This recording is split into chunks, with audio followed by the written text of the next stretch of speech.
لي تعقيب على موضوع المروحية.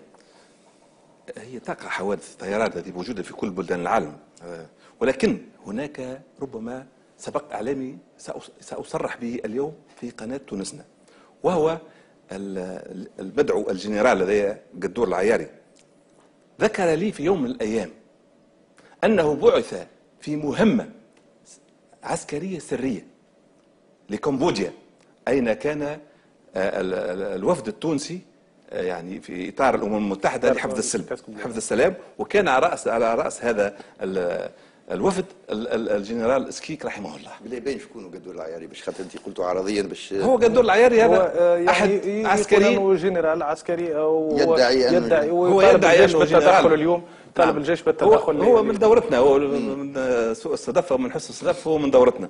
ولكن البيان نتاعو، الفيديو نتاعو اللي يدور تويكا اليوم يعني في الانترنت والى اخره، قال كلاما خطيرا.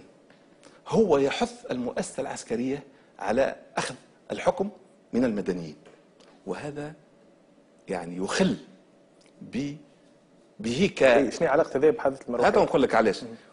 وهذا قدور العياري يقول وانه اجبر على الاستقاله في نصف التسعينات لانه كان عنده خصام وخصوبه وملفات فساد مالي واخلاقي مع الجنرال محمد الهادي بن حسين. وقال لي حرفيا ان الجنرال محمد الهادي بن حسين بعثه في مهمه الى كمبوديا لاختراق الوفد ذاك ولبعث تقارير في الجنرال سكيك. ولما ذهب إلى كمبوديا الجنرال بن حسين عاقبه وقال له أين التقارير التي كلفتك بإرسالها، لأنه كان يريد رأس الجنرال سكيك.